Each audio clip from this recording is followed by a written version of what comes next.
That's me, just a funny looking man. That's me, just a funny looking man. That's me, baby. And me, baby. I love the way they call my name. I welcome you to another episode of Tuesday Fixing Personal Development Issues with Joseph Adeleke, and of course, it's on this platform that we share content relating to parents, teenagers, preteens, how to raise LD teenagers with the LD mindset, confident and productive teenagers, parents, giving tips to parents on how to train children, and it's very educative, informative. There are life-changing topics that we've treated in the past and that we're still going to treat in the future. This is a new episode and a new topic, and before I start talking about it, just give me a moment. I'll be right back. That's me, just a funny looking man. That's me. Alright, welcome back to Tuesday Fixing Personal Development Issues with Joseph Adeleke. Today we are going to be talking about different reasons why some teenagers or many teenagers do not like discussing their personal issues with their parents. Why do that kind of thing happen?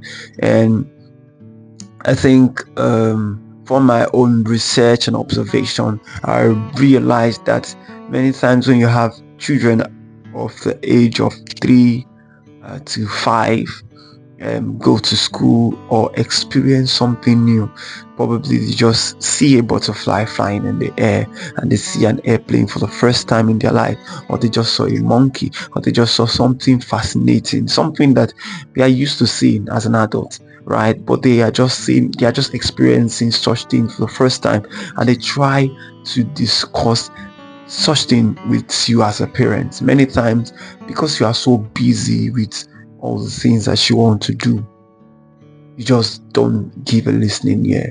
So you hear a child say, mommy, I saw a butterfly in school today, and this is how the butterfly is moving, and you just hear the parent say, leave my side, right? And many times those experiences that this child tried to share with you are like one of the most important experience of their life, and they are trying to let you know about it, right? It's just like a wife that had experienced a day, and she's expecting her husband to hear about it, and the husband is not interested.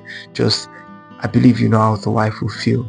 She will feel like the man does not really care about her, does not really care about what she's going through, how she's feeling, her joy, her happiness, whatsoever. Do you understand? So this is the same for children, right?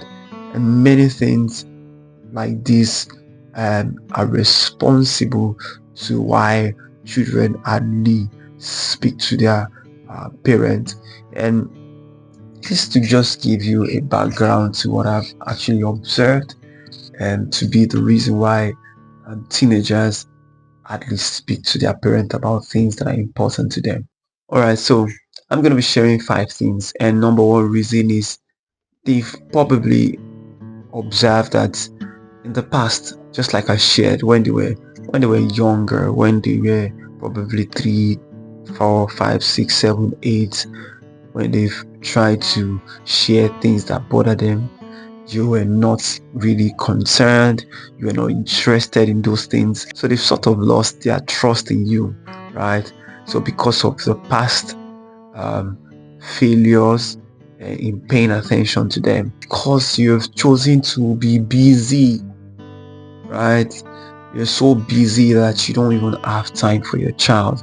Imagine bringing office work home, pile of files that you need to attend to, and your child is trying to ask for a playtime, a father and son time, and you just feel that the job that you have to do is more important than the time you need to use to connect with your child, remember, the time that you have with your child is just from age 0 to 18. And I've been saying it, and whenever I write online, whenever I post, even when you see them after age 18, it's just once in a while, they just up in and up out of the house. You really cannot lay that bonding moment, that foundational love that you need to that a child needs to have for the parent, that foundational connection that a child needs to have with the parent. You really cannot do that. And this means that instead of being busy, right, you should know how to set your priorities right, because it is this busyness that makes the connection between the parent and the child not work, right? Because this child feels that you are too busy to listen, so they rather take that information, that thing that bothers them, to someone outside rather than speaking to a parent. Hi, my name is Joseph Adeleke, and I'm a teens and parents coach, a writer, and a filmmaker. Since 2018, myself and my team have been working on the vision of building a better society through a healthy mindset, and we've been able to do this through the TCIM event, which we hold annually. And we also partner with secondary school, where we train teenagers in soft skill and vocational skill. In high school and colleges in the United States, there is a character development class embedded in the school curriculum, which is to help young individuals become better citizens. In Nigeria, we don't have things like that, but we have a core course, which is the English language, math, physics, and the rest. But how can we also help our young individuals in Nigeria become better citizens? That is why we decided to infuse personal development topics into English language class, whereby mistakes older generations have made, they would learn it through these personal development topics and not make that same mistake over and over again. We have this book for SS1, SS2, and SS3, so they will learn different things from career path, purpose discovery, peer pressure, different topics that would help them become better individuals. They are going to learn this through the comprehension and summary style, and they will learn from those stories. Remember that humans connect to stories more. This book is strictly for school owners, parents, and young people. To get a copy or copies of this book, send a WhatsApp message to the number on your screen. I'd love to see you, my dear. Alright, so the next thing is, which is the third, is you as a parent, you are judgmental, right? You don't even want to listen. You don't want to empathize with your child. You're judgmental. You don't want to be in that child's position. You don't want to see from the child's angle. You are quick to judge. You're not ready to listen in love, right? So a child comes and tells you about how something happened in school, something happened in church, when she was with her peers, and outside playing, something like this happened. And before the child finishes his or her statement, you are quick to judge, right? You don't even listen in love enough to correct in love, be able to help this child understand that, okay, things can be done better next time. Whenever this kind of thing happens, handle it this way, without judging them that, okay, you are stupid, that's why you acted like that, you are foolish, that's why you acted like that, you don't have sense. You start raining curse on this child, or you just bring out the belt and start beating this child.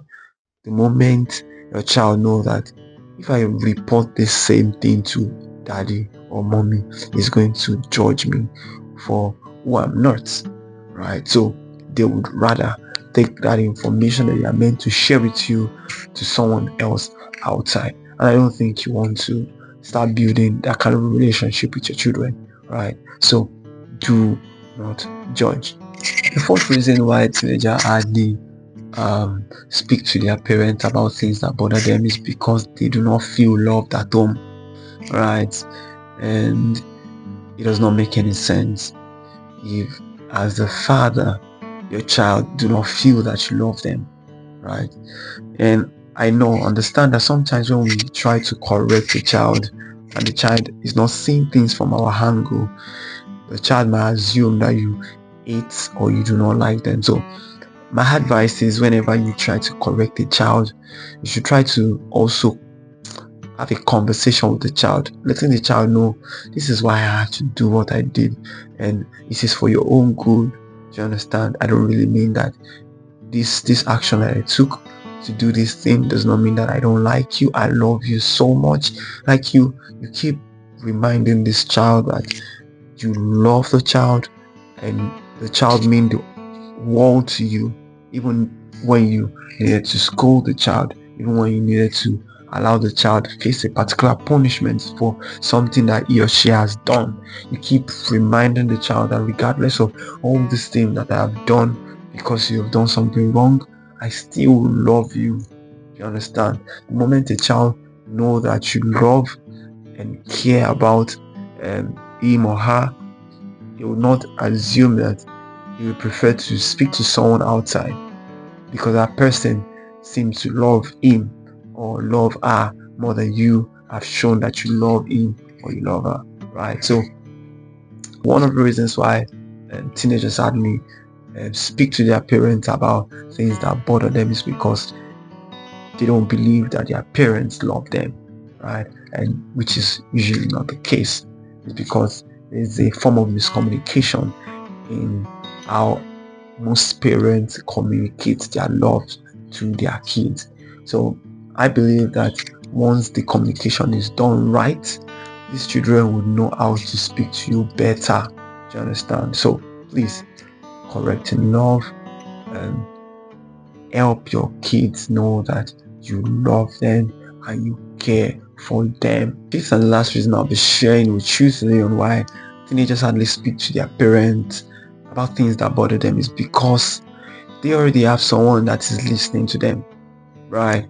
And it's not their fault that they have someone that is now listening to them, that's now paying attention to them, but it's because over the years like I said, you've not really put much effort into listening to all the things that bothers them, right? So to gain that trust, to gain that love, to gain that attention from your children, I think you need to start nurturing it little by little, because you've spent so many years destroying what you could have built and nurtured, right? So you need to be patient about getting it right with your child, patient about getting that bonding with your child. Understand that you or she already have someone that they are speaking to, right? But try as much as you can to gain their love. Do all you can to be patient with them. Do all you can to understand how they feel. Empathize with them. Do you understand? And I hope that all this point that I shared today makes sense to you. Please, if you find this post valuable, please like, share, comment, and subscribe to this channel if you have not subscribed yet. I'd like to hear from you in the comment section. Please share your thoughts with me. Until we see next time, thank you and God bless. That's me, just a father looking man. That's me, just a father looking man. That's me, baby, and me, baby. I love the way they call my name. That's my name. My rappers making them insane.